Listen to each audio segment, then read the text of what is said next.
numérologie. Bonjour et bienvenue à toi, visiteur fidèle ou visiteur d'un jour.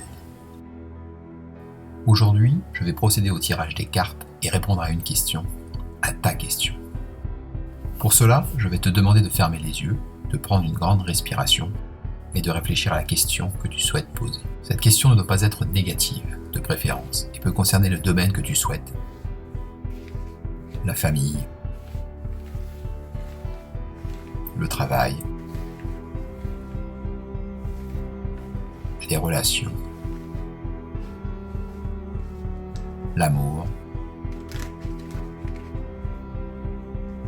l'argent ou la santé.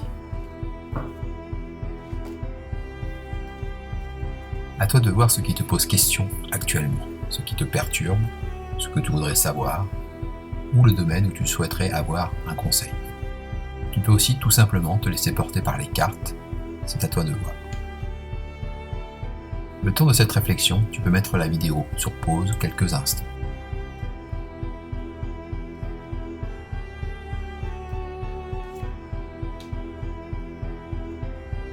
Maintenant que tu es prêt, je vais procéder au tirage des cartes en faisant un tirage en croix.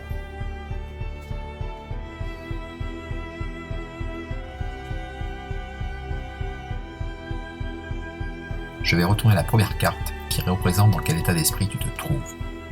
Le pendu, la carte numéro 12. Cette carte indique que tu es bloqué dans une situation pour le moment. Tu ne peux pas avancer et tu n'arrives pas à voir quelle en sera l'issue. Cette situation est assez inconfortable. Malgré toute ta bonne volonté, tu ne peux pas influencer dessus. Cela ne sert à rien de chercher à être dans l'action, de chercher à courir partout, car tu n'es pas en mesure de voir l'issue pour le moment. Tu es en train de te replier sur toi-même, de t'isoler. Cela ne sert à rien de s'énerver, il faut réussir à garder son calme. Cette carte peut aussi bien concerner une situation émotionnelle, tout comme l'argent, les biens. Cela est représenté par les pièces d'or et d'argent qui tombent du sac. Cela peut indiquer aussi une personne curieuse, mais surtout qui peut être influençable. Trop tendance à écouter les autres, les réseaux sociaux, les informations. Le conseil de cette carte est de réussir à voir les choses sous un autre angle, d'essayer de voir les choses différemment. Pour cela, il faut se laisser aller, attendre, prendre des temps de pause. Il faut faire preuve de patience et de lâcher prise pour le moment. Je vais maintenant retourner la deuxième carte. Celle-ci représente tes aspects négatifs, ce qui te fait défaut, tes faiblesses. La carte du monde, la carte qui porte le nombre 21. Ces deux nombres, le 2 et le 1, sont les mêmes que la carte précédente, mais en miroir. 12 et 21. 1 et 2, 2 et 1. Elle conforte la première carte en désignant un problème d'isolement, coupé du monde, justement. Ce qui rejoint la première carte, l'état d'esprit avec le pendu qui dénonçait le sentiment de repli, d'isolement. Tu traverses une période de trouble, d'agitation. Ce n'est pas le moment d'entreprendre, de faire des choix, car le succès ne sera pas garanti dans l'immédiat. De nombreuses difficultés sont à surmonter avant. La priorité est donc de se recentrer, de retrouver son équilibre. Il faut réussir à dépasser ses peurs, ses conflits, ses propres démons, car le monde à l'envers donne le démon. Au centre est représentée une couronne.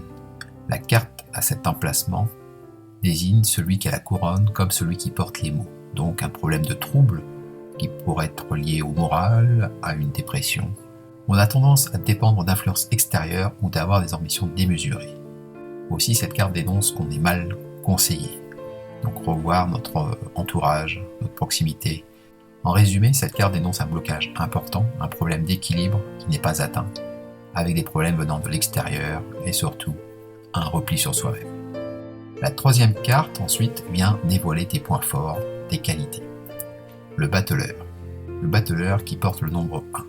Le battleur t'invite à te faire confiance. Tu es tel un adolescent qui est dans la précipitation, tout fugueux et qui ne sait dans quelle direction partir. Tout est exposé sur la table devant toi. Tu as les éléments à ta disposition sans vraiment bien les avoir repérés. Le denier, la coupe, l'épée, et le bateau. Ces 4 éléments étaient aussi sur la carte précédente, mais de façon imagée. Il faut croire en ton potentiel, en tes qualités. Elles sont en toi, il faut les trouver, les exploiter. Comme le pendu, il t'invite à porter un regard différent, comme son nom l'indique. Le bateleur, le bas-teleur. Il regarde en arrière, comme la carte du monde. Cela indique qu'il est nécessaire de regarder dans ton passé. Regarde ce que tu aimais faire quand tu étais plus jeune pour t'aider à trouver tes qualités, tes points forts, pour trouver la réponse à ta question. Il y a aussi la notion de choix qui apparaît dans ce tirage. Le choix entre quoi ? Choisir, c'est renoncer, comme disait un certain auteur, mais c'est surtout accepter. Le 21, avec la carte du monde, venait annoncer la fin d'un cycle. Le bateleur, le nombre 1, vient annoncer un nouveau départ, de nouvelles perspectives. Quelque chose se termine pour commencer un nouveau chapitre. Et enfin, la 4e carte, qui est la réponse à ta question. L'empereur. L'empereur est majestueux. Il trône. Il indique donc qu'il faut se poser. Il y a quelque chose à construire. Un nouveau projet à monter, un nouveau projet à réaliser. Il représente l'action, la créativité, le mouvement et le succès. C'est un architecte, celui qui conçoit, celui qui réalise. Il indique la stabilité, que cela soit dans le travail, le couple ou dans d'autres domaines. Il dévoile une certaine maturité qui vont permettre à de nouvelles idées d'émerger. Il indique aussi que l'on peut s'appuyer sur d'autres personnes, et peut-être une personne féminine, sa conjointe, une amie, etc. La situation devrait s'améliorer, et surtout au niveau financier.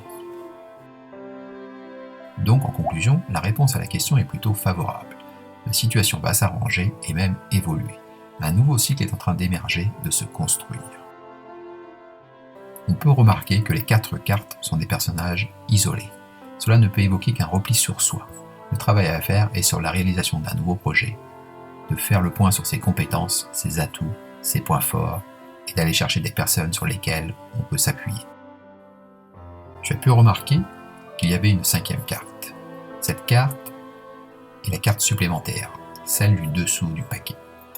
C'est celle qui vient révéler ton côté un peu obscur, une zone d'ombre que tu refuses de voir, une faiblesse inconsciente.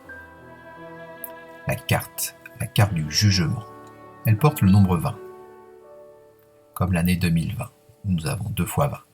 Elle vient dénoncer un problème de communication, le besoin de se faire entendre, de s'exprimer. Elle annonce aussi un besoin de repos, de réussir à dépasser la situation. Il est nécessaire d'assumer ses responsabilités et d'honorer ses engagements. Il faut aller au bout des choses, ne pas s'arrêter sur une lancée. Serait-ce un projet que tu avais arrêté et que tu souhaites reprendre ? Pour cela, cette carte indique aussi qu'il faut s'appuyer sur des gens de son entourage et ne pas se replier sur soi. Une renaissance est en cours, de nouvelles rencontres, de nouvelles découvertes. Si ce travail est fait, l'aboutissement sera positif. Le tirage est maintenant terminé. J'espère qu'il t'a apporté un éclairage supplémentaire à ta situation. Tu peux revoir la vidéo si tu souhaites réécouter certaines cartes, certaines notions. Je t'invite à aller voir les autres films de Tarologia. La signification du prénom Lucas selon les cartes,